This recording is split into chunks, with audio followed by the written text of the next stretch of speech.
Jimme kennen de appelbeem in. Voor Ik Ben Benijd is uw panel alle dagen op zoek naar cultuur in Friesland. Leuk dat je hem bent op het Groene Nest, Isamar. Ja. Ja, ik ben je er ook om appels voor appelsap te verzamelen.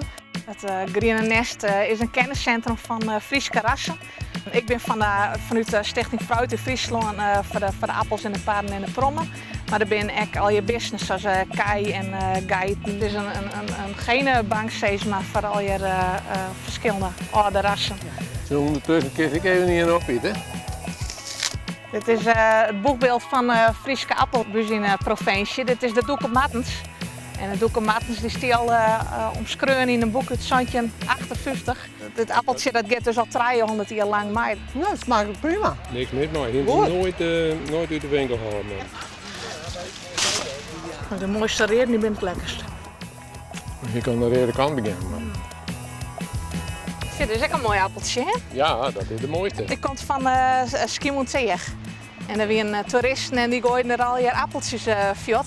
En ik kan nooit een biemke van hem heen, want er waren altijd de knieën die waren erbij om die jonge biemkes op te fretten. Ja. Tot die knieënziekte myxomatose uitbruts. En nou ja, waren er al je appelbiemkes. Heerlijk. Ja, hè? Lekker. Ja, Ja. heel lekker. Maar we ook wel achter in de tuin. Ja. Nou, dan kom je al een keer bus op eindcursus. En dan maak je een biemke te jaren. Dat is leuk. Ik zou zeggen, geniet ervan. De Dokkemenij of de Dokkemat, die gaan al jarenlang mee. Als een appel al zoveel eeuwen bestaat, dan wordt dat cultureel erfgoed. En dan vind ik het belangrijk dat we dat meenemen naar de toekomst.